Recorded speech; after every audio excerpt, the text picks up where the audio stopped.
Good evening, everyone. My name is Ellen Devine. I'm the college counselor here at Staten Island Tech, and I'm happy to be talking with you, the parents and guardians of the sophomore class, about college information. It may seem early since your child is only in the 10th grade, but before you know it, they will be thinking about college and really doing the exploration. And the earlier that they have the information about how to do some research and what they should be thinking about and looking at, the less stressful it will be as we get closer to junior and senior year. So I will try to be brief, give you the highlights, and we'll move on. Okay, so we'll go to the first slide.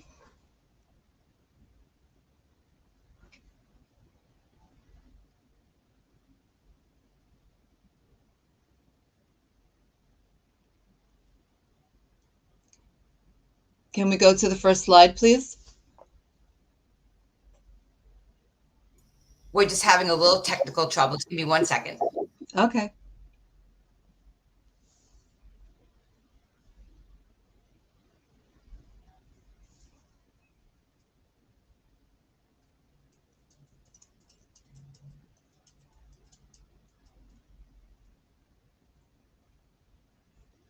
Okay. So I tried to put together just some highlights for students to keep in mind as they're going through their sophomore year. Freshman year, we always consider a transition year from intermediate school and just trying to get the lay of the land and understand how things go in high school. And by sophomore year, students are starting to get, a little more deeply involved in activities.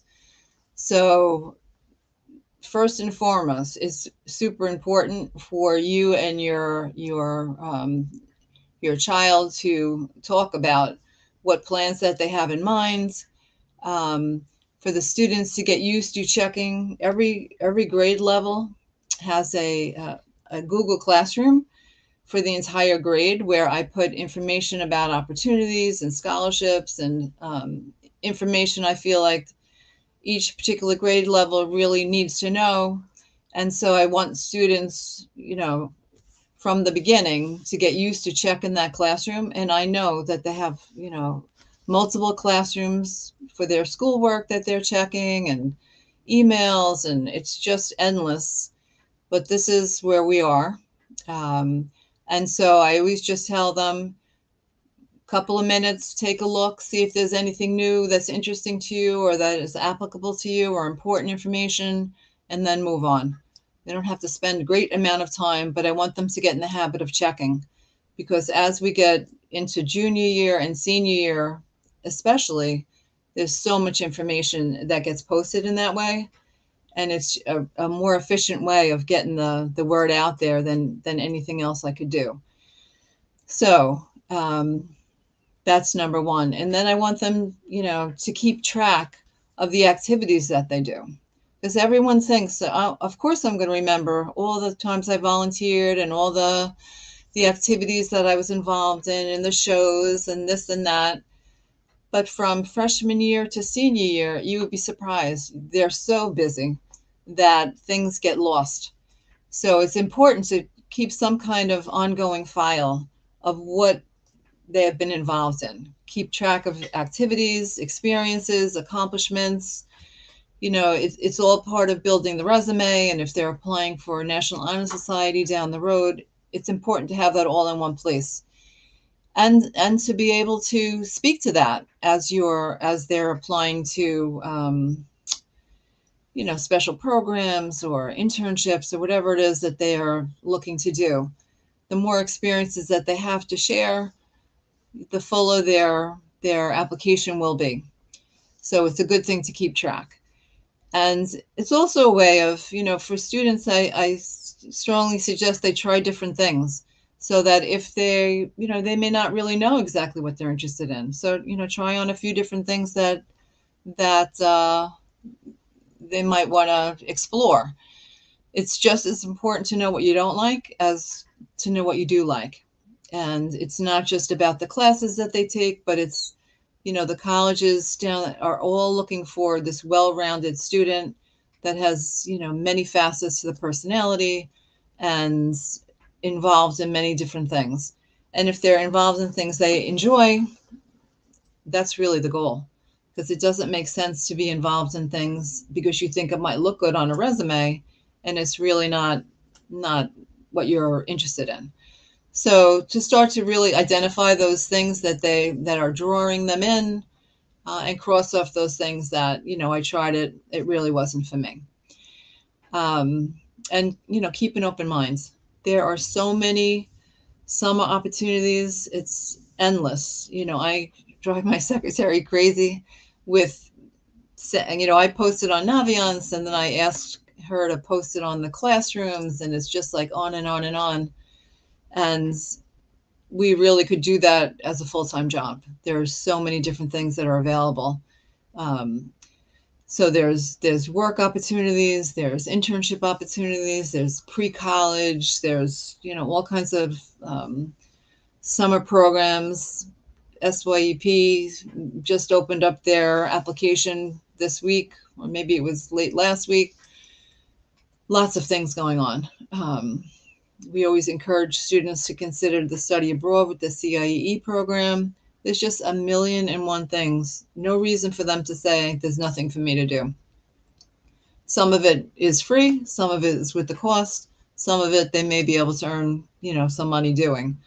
So it's all worth at least exploring and trying things on for size, and it'll help as they move forward and start thinking about, what kind of career would I like to be in.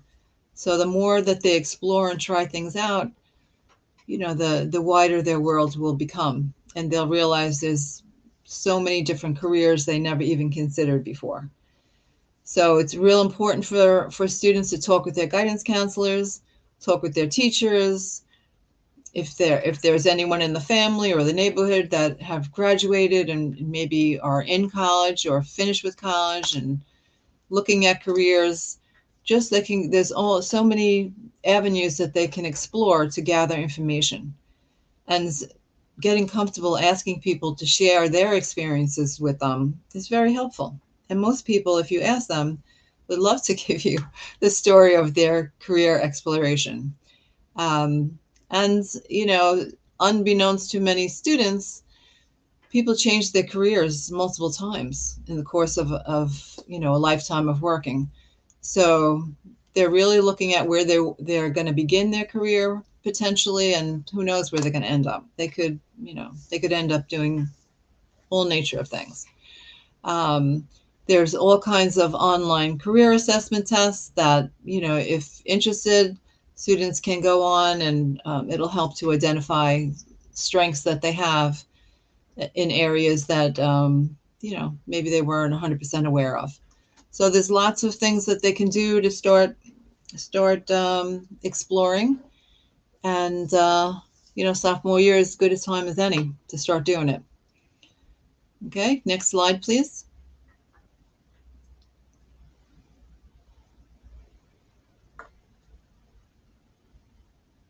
Okay, so students will meet with their guidance counselors, a minimum of a couple times a year in a formal way, for selecting their courses and making sure that what they're involved in academically is in alignment with what they're thinking that they might want to pursue as they continue into college and career.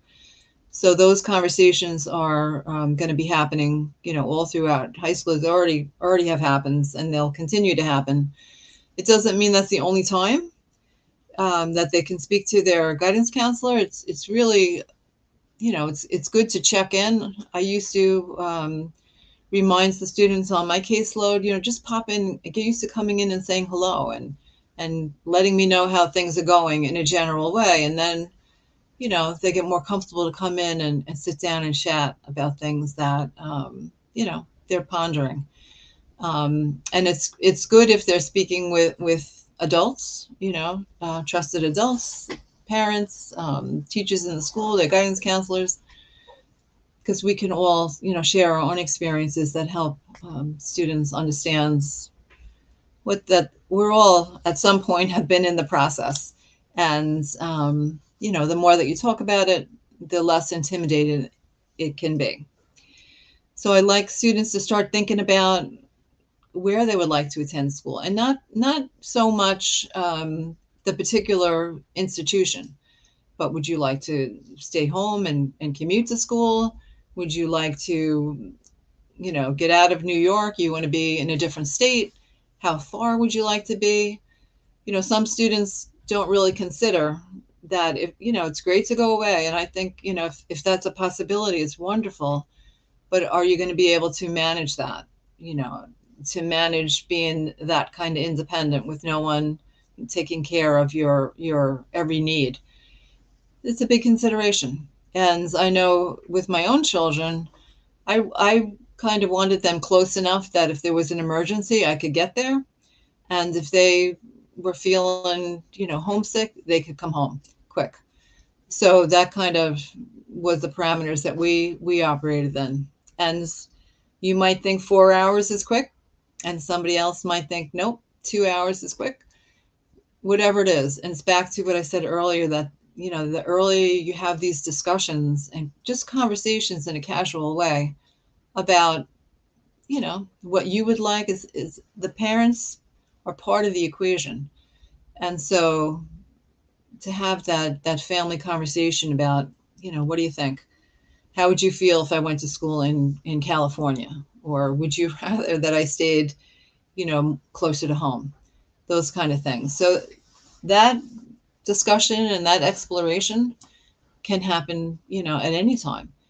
Um, and whether or not they're interested in going to a state school or a private school or an Ivy League school. And I have to say, many of our students have that intention, that they want to go to an Ivy League school. And I'll just, remind everybody, and I say this constantly, there's only so many seats any school has. So it's important to cast your net wide and keep your mind open. Our kids are really bright, and they're going to do well in whatever institution they find themselves in. And just because it might not have a name brand, it does not mean that they're going to have, their life is going to not amount to anything. Um, so please, keep all those thoughts in mind as you're having this conversation. If you have older students who have been through this, then maybe, you know, you can talk about the siblings process and the schools that they had visited and considered and all that kind of thing. Tons of information available online. The schools have really amazing websites. You can go on there, and as you look through, you'll see that they have opportunities for information sessions that they offer. There's just so much information, virtual tours, and really just take advantage. And it's a very big process. So, as I said in the beginning, it may seem early to be doing this, be starting this in sophomore year, but it's helpful because then you can start, weeding things out, bringing things in, considering all the possibilities, and really educating yourself on what's available. Um, and if you, start compiling a list of colleges that are of great interest, then, students can follow them on social media and keep track of what's up and coming. Colleges are changing constantly. They're not, they are well established, but doesn't mean that they never change. They are always building, changing, expanding. It's just an ongoing phenomena, and always trying to, you know, be as cutting edge as possible. So there's a benefit to following them on social media so that you have that up to date information. And every single one of them, over 4,000 schools offer summer programs. So it's an interesting way to get your yourself on the campus and exploring what it's like. It's not quite the same experience as if you're in the thick of, the regular school year, but you'll be on the physical campus, and there'll be some people around, as well.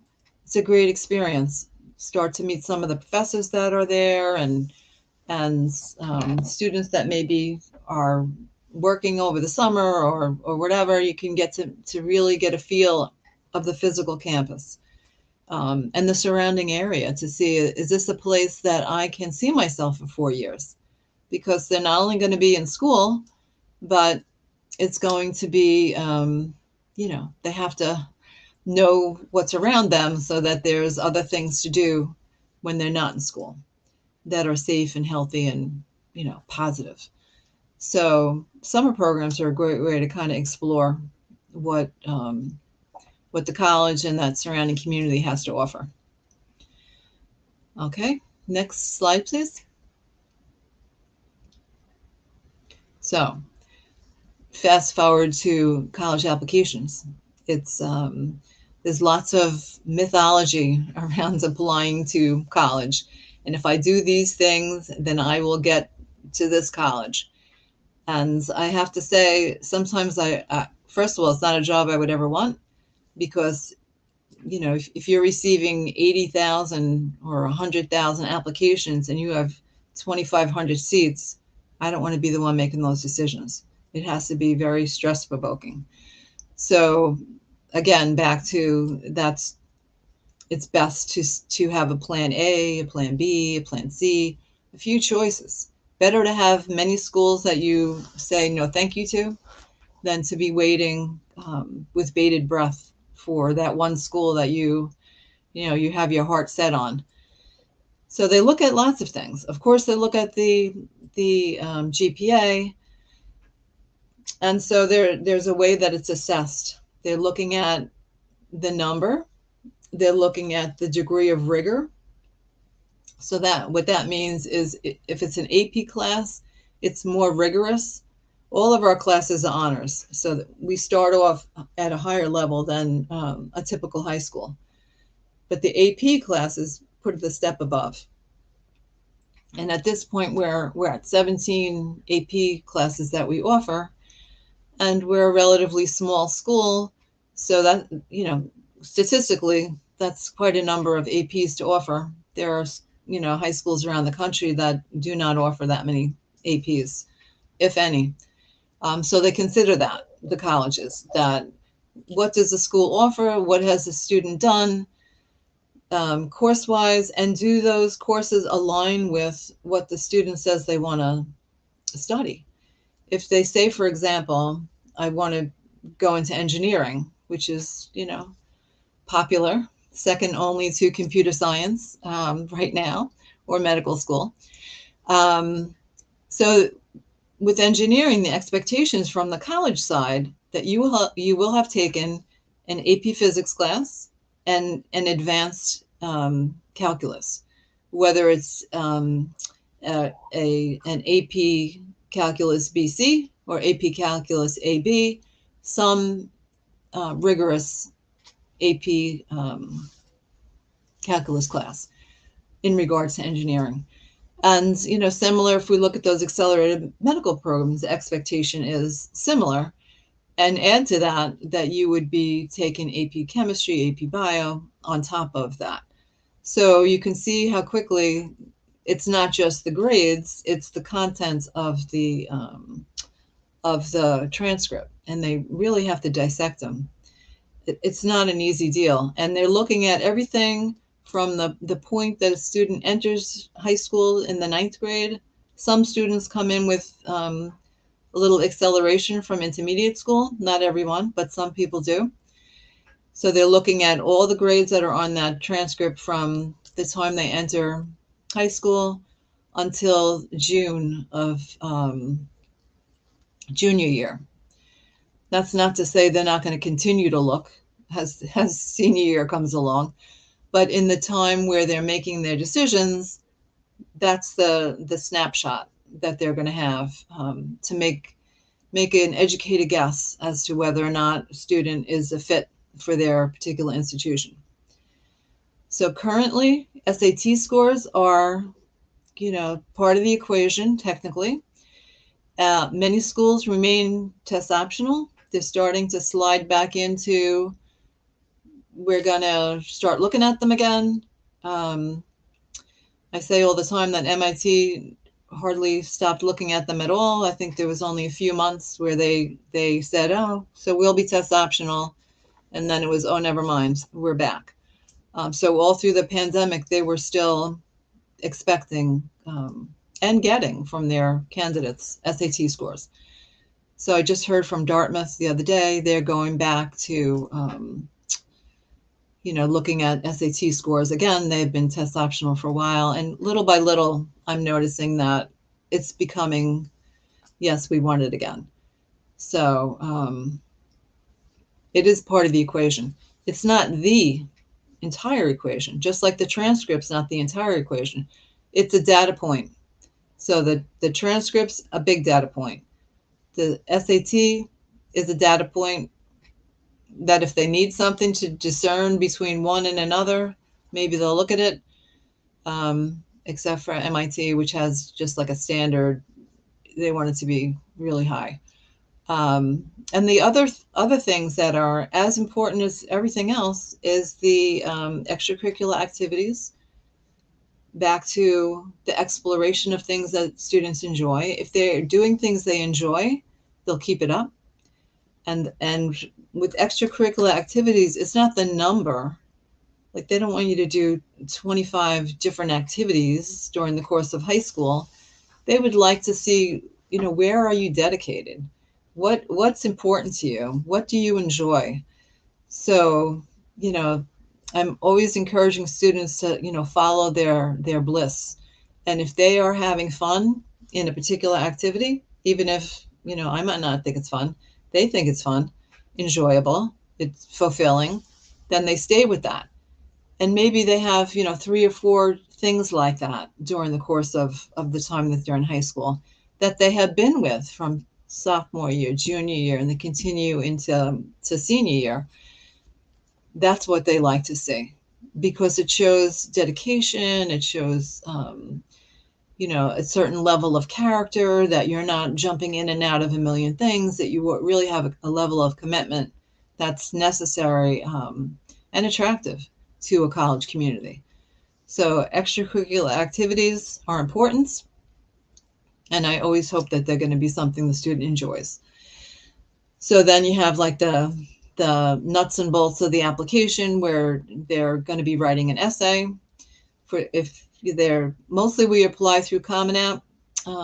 Every now and again, a student slips into school that does not use the Common App, and that's that will come with their own set of criteria with their individual essay and supplemental things. Every college is different. So again, the research for the college process is extensive. So it's really not too early. It's kind of helpful to start it at this point at some moderate level. It doesn't have to be, all in. By junior year, I'm pushing that it should be all in. But sophomore year, just start looking. Just start looking around, considering, talking to people, understanding that your writing skills are so important. They're so important. You don't have to write, like a professor, but you have to have your own style. You have to find your voice. And I know that, our English teachers are big on that, that they want students to have an original voice. And, with this AI business going on where you can say, oh, write me an essay about this. It's very, I have read things that students say that they didn't put through those kind of systems, but they just have that stilted kind of almost robotic, too perfect kind of a sound to it. And everybody's on the lookout for that because it's become such an easy thing to do. So, those who are interested in computer science, you're going to be looking at ways, they're already looking at ways and coming up with ways to recognize that when just like they can recognize plagiarism, that they put it through a system and they can identify how much has been taken directly from a particular source. So the same thing with the AI, that there are ways to assess that. And I encourage students to resist going that way because they're, again, they have so much to offer, and they just need to tap into their own abilities and not be thinking it's got to be perfect. It has to look a certain way. It's just not the case. Um, but it needs to be tailored towards the school that they're going to eventually be applying to. So good writing skills and understanding, the whole structure of an essay and what's expected in a supplemental essay, because on top of the Common App, which goes to all schools, every school that they apply to will ask for something more, either 150 words, 650 words, a writing sample, maybe all of the above.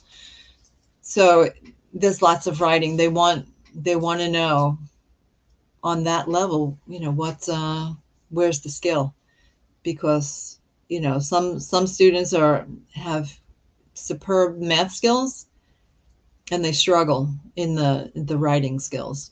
So to find that balance is really important. And of course, the teacher recommendations are kinds of the validation that whatever the student's saying about themselves, the teacher is hopefully supporting that. And they're in alignment, that what the student sees in themselves, the teacher sees as well, and they write their recommendations. And that's a conversation I had with students, more in depth in junior year. But thinking back to, I think it was the first slide where I talked about talking with teachers about college and careers and things like that, it helps you also develop rapport. So as you are getting to the point where you're going to be asking someone for a recommendation, they know you a little more than just you being in their classroom. Sort of like me saying to my students, come in and say hello. Same thing with the teacher. If you have an opportunity to talk to them before class or after class, make sure you participate in class. All these things really help the teacher know who you are, which is really the key to getting a strong recommendation, is that there is somebody in the building who knows you well enough to do that for you.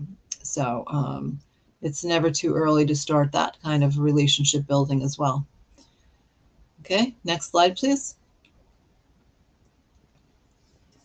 Okay, so college is looking for students that have something that makes them different from the, other 79,000 students who are applying to their school.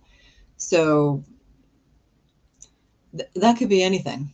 I mean, some of our kids do pretty outstanding things, um, but that's not necessarily the magic ticket to get yourself into college.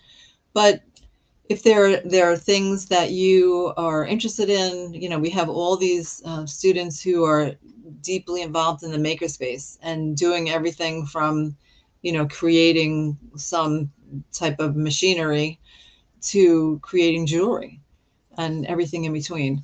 So those kinds of opportunities to explore are really great, and it might lead to some of our kids, especially during the pandemic, and they have kept it up.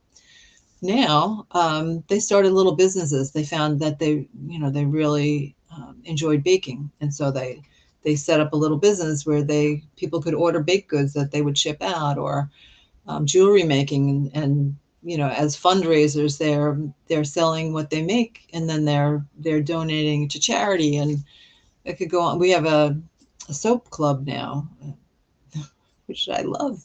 They're making soap, and they're selling that, and then that money is going to be donated. So there's lots of really widespread things. Our SERP kids are involved in all kinds of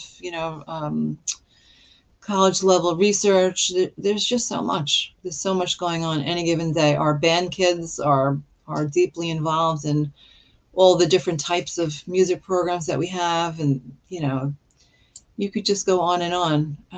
And when you are involved in whatever it is that you really love, you're going to just organically take on some kind of leadership role. Whether you have a title as like the president of the club or you've just been involved for 3 years, it's really implied that anyone who has remained around some activity for a period of time is informally serving in a leadership position, mentoring younger students who are coming in, maybe inviting them to come in, offering some sage advice because now you're a junior and you're talking to a sophomore or whatever it may be.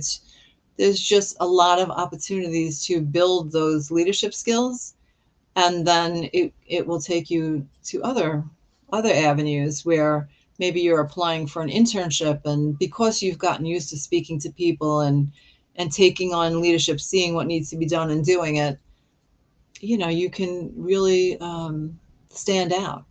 And then that adds to your resume of activities and your world experience that's making you who you're going to be as you continue on in life. And that is the kind of things that everyone wants to see, because the colleges hope that students are going to continue all these things in their institutions that will, create a safe and healthy and productive social environment, because it's not just an academic environment, college. It has a huge social aspect to it, and social in the sense of, supporting each other and doing things together, and yes, having fun, but also, providing support to one another, mentorship, mental health support, all kinds of things that students get involved in that really shows a strong sense of leadership, a strong sense of character and social justice type of a mindset, responsibility, and that there is a commitment to what it is that they're doing. That all comes through as students start sharing with colleges the things that they enjoy. And it's going to come out in their writings, and it's going to come out in the things that people, teachers write, counselors write about the student. It's like a mosaic that's being created by experiences that have been had over, the course of 4 years in high school. And it can be really vast. There's really I can't even do justice to all the things that our students have done and are doing. The students who have been abroad come back and they're like, wow, I just spent 4 weeks in Costa Rica studying marine biology, or they were in Germany studying finance, and living in a home. They're not living necessarily Costa Rica, they are living in dorm settings, but some of the other countries, they're living in a host family's home. So now they're dealing with the language and culture change differences, and that is life changing. So many things, and all of it helps to make a student stand out.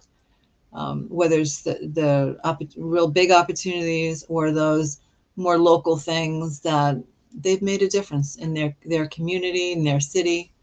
Um, there's just so much that they can do. They're really a talented crew. Next slide, please. Okay. So it's a little bit of a to-do list for just preparing.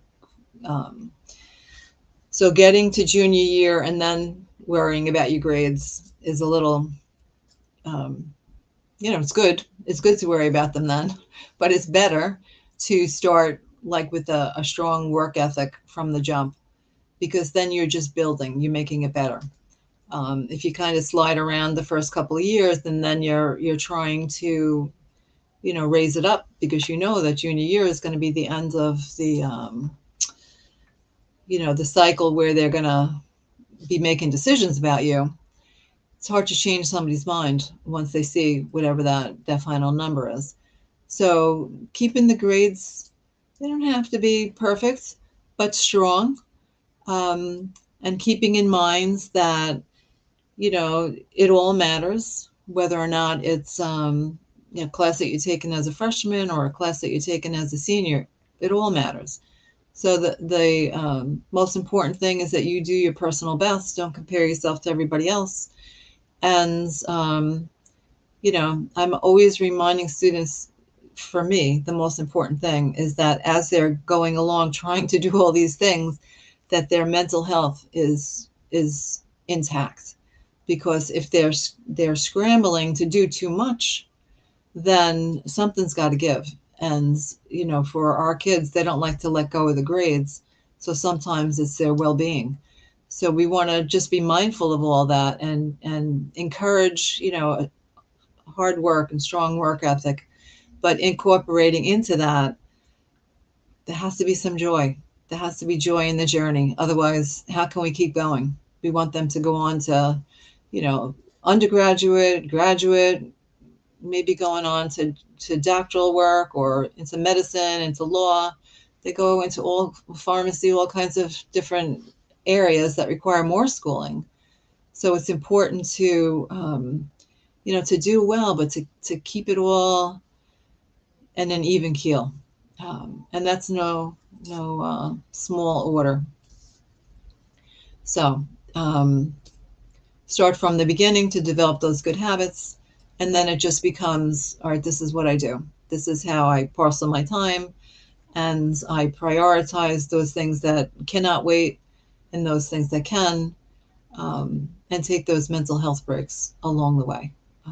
I always encourage when there's a break, make sure that you take some of that break to really, rejuvenate yourself so you can come back to school feeling like, okay, I can finish up now strong because I've had some enjoyment, some rest, some positive experience. So you're going to continue working on your interests and activities in and out of school. And again, I do personally, as a grown adult, I do a lot of community service, and it's something that was just taught to me growing up in all my education and all my jobs, the different jobs that I've had. Has always been about giving back, and so I do that sometimes to a fault. I have to reel myself back in too, and say, okay, so sometimes it has to be no. But it is, probably the thing that keeps me going the most is when I can give to others. It just, it's extremely worthwhile. And the hope is that students will develop the same kind of mindset and continue to be of service as they're able throughout their lives. We could all use a little more of that. So with the test taking, it's an unfortunate truth with the SAT is something that has to be done. And so when you take, so now it's going to be new in this next one that's coming up for our juniors. It's going to be digital. So it's 2 hours. It's going to be different, and we'll see what it's going to be. But the rule of thumb is after a test, you get a score report and you see, where you did well, where you've maybe had some struggles, and it gives you like a template to prepare to retake it. So it's not a good plan to take it quickly. So if you take it in March and you're not happy with your score and you look at your report and you say, you know what, I can do better. I'm going to ask and probably beg, first of all, that everyone's waiting until junior year to be doing this, but that you put a couple of months in between, say March. If you're not happy, wait until at least June before you retake it, because it's going to require some kind of work. And honestly, I would prefer that they even wait until August, because again, back to the transcript in junior year, you want to finish strong. and studying for an SAT is not going to help your GPA. So I would rather that was, use that March as a baseline, and then see, maybe be pleasantly surprised and not feel inclined to have to take it at all. We'll have to see how this test goes and how students fare with it. It's just going to be different. But to look at it realistically, not to take it too soon. Usually, you don't want to have more than 3 SATs. So, okay, I'm rambling. I'm sorry. All right. So, create a file in sophomore year, and it's going to be a college file, and you're going to keep all the notes that you have, all the information that you've got, keep it in some kind of order. Now, whether it's a physical paper file or if it's a folder on your computer, whatever it is. And again, keeping track of everything that you've done so that you can put together your resume. Everyone learns in freshman year how to do a resume in a general way. I'm going to ask you to do it a little different in junior year, but same information, different format. Start researching colleges, and you can do that a number of ways. We have on Naviance many hundreds of colleges that you can check out their websites and see if it's interesting to you. College Board also has a big future, and you can create a profile and look through there. You could even just take, we live in New York City. There's many schools that are, close enough to go and visit. So, just take a look around locally and see if there's things that are interesting. Um, if there's tours available virtually, take them. And we have our college fair in person for the juniors. So that will be an opportunity. We usually have about 80 colleges that come, where you can talk to a rep. But before that, sophomore year, you can start the beginning of that exploration and start thinking about what you might want to major in. And it doesn't have to be that you're locking yourself in, just that you're considering. Match what you're interested in with a possible major. Um, Take a look around. Um, there's an occupational handbook that the government puts out, and it gives you all the stats on careers, and the projected job opportunities, and in different areas of the country. So there's lots of things that you can do to start looking around. Um, is there another slide?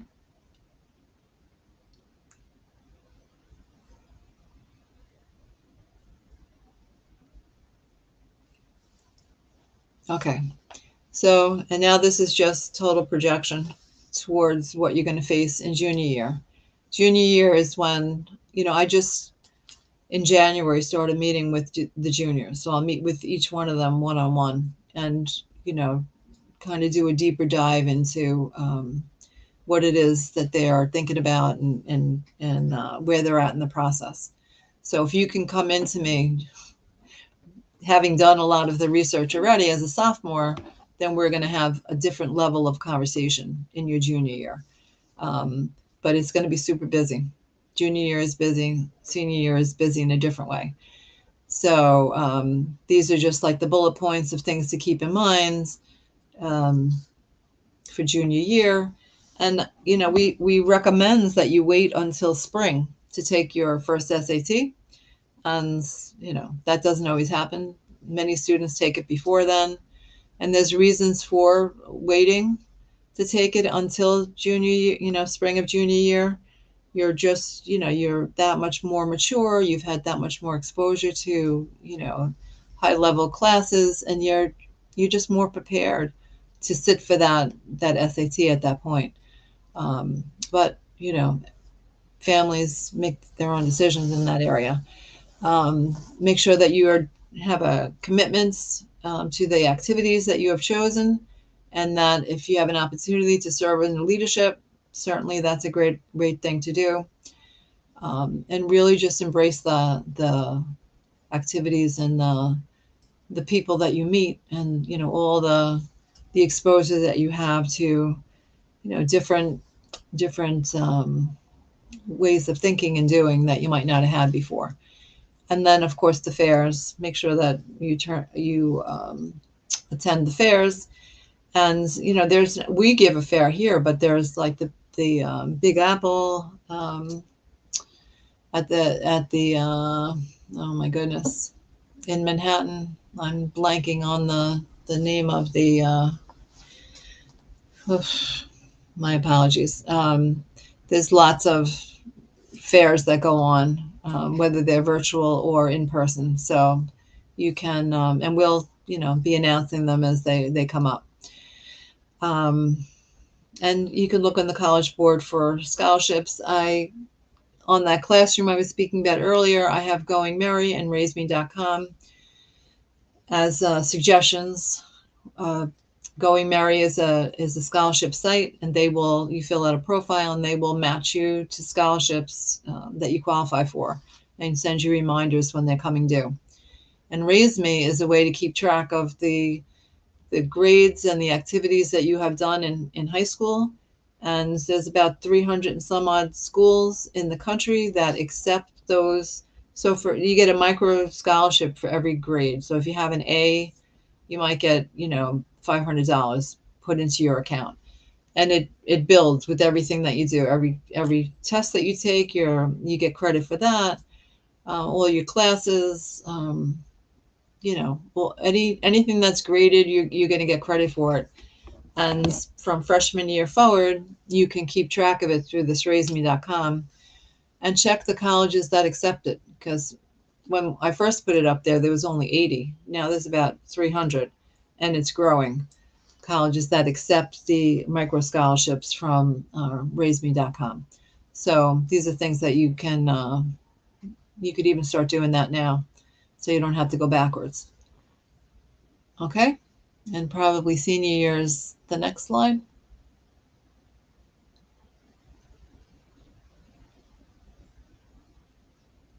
Okay, so everyone always says junior year is the busiest, and it's very busy. Don't get me wrong, but senior year is busy in a different way. Um, and the expectation of every college is that the student you were in junior year, in that June transcripts, you're going to be that same student in senior year. So to that end, they expect the courses to be rigorous. They expect the activities to continue. And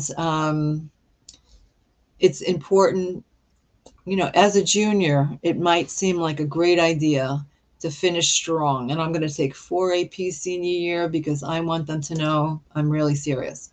And as a junior, it sounds like, oh, I could do that.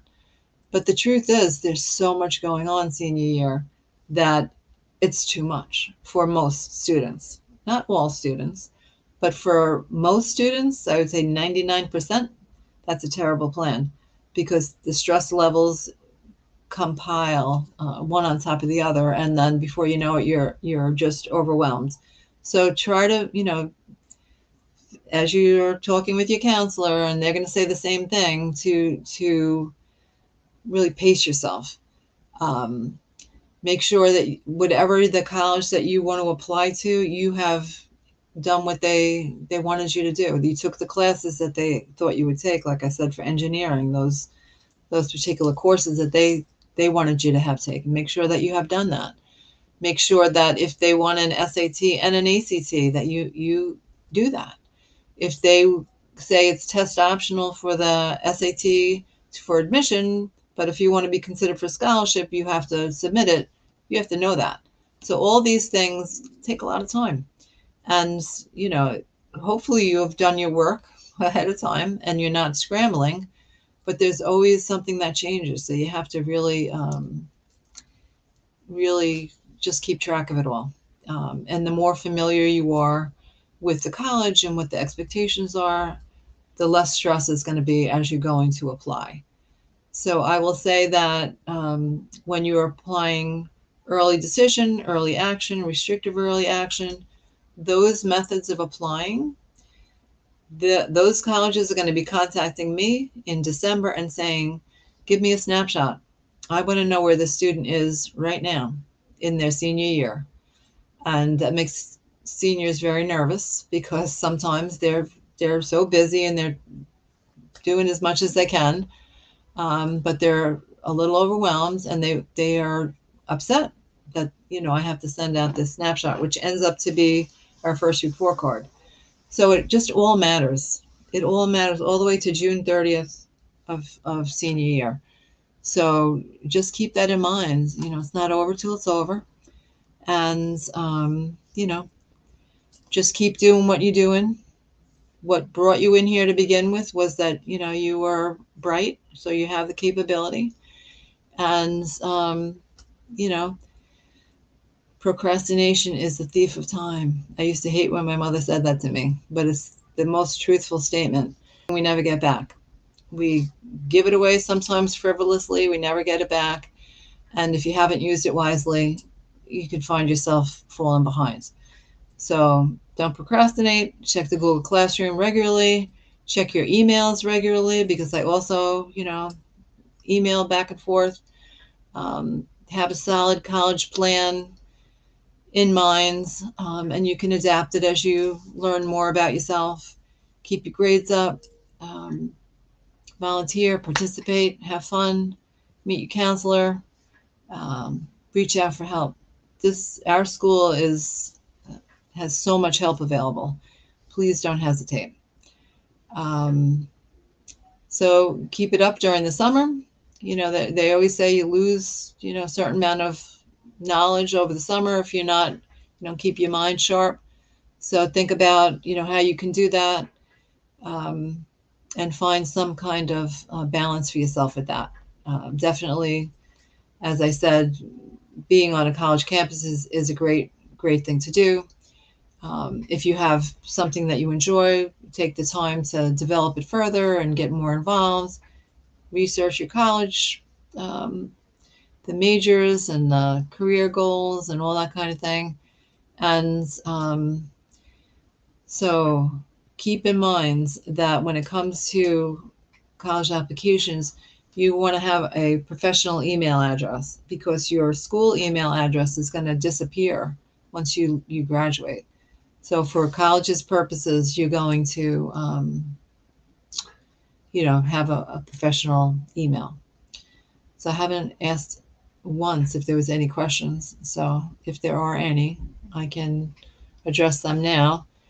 Um, and I think at this point we've wrapped up all the things that I would like you to keep in mind as you continue on through your sophomore year. And we will be meeting in person on Monday, right after school in the auditorium. And there'll be, a more personal discussion about all these things that I've just shared with you today. Okay? Is that my last? I think that's my last slide. Yep, it is, and no questions. Okay. Well, thank you very much. Have a wonderful evening.